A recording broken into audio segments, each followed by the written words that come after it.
A stagecoach was robbed in Grand Forks yesterday. No one seemed to notice as the Occupy Gyro Park people were running interference for the robbers, so they got away clean. Well, actually not clean. I saw them and I went over and asked them what they're doing. So, talking with Bob de la Matière here of the Woodworkers Guild about the stagecoach. Yeah. What can you tell me about that? Well, I saw you guys filched it the other day. Yeah.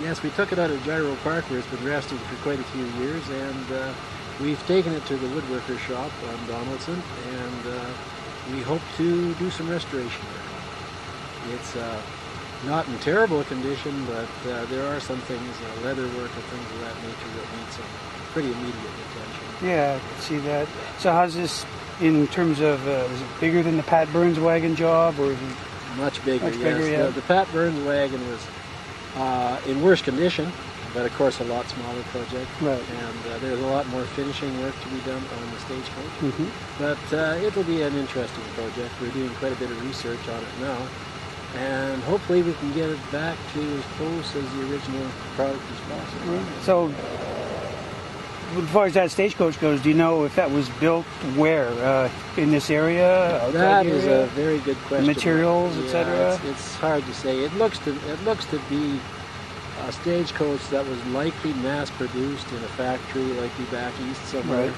And fairly common. It's nothing extraordinary, but there's very few surviving, so they are quite historical.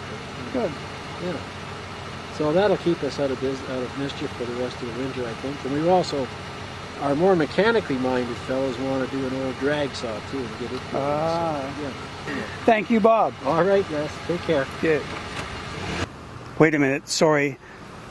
That wasn't a robbery. Those weren't robbers. Those were woodworkers. Those were members of the Woodworkers Guild. And they were taking away the stagecoach, which is usually behind me, so they can work on it like they did with the Pat Burns wagon.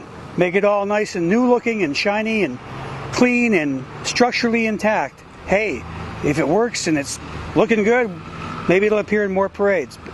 That's something that happened in Grand Forks. Did you even notice that somebody was taking the stagecoach away? For GFTV, I'm Les in Gyro Park.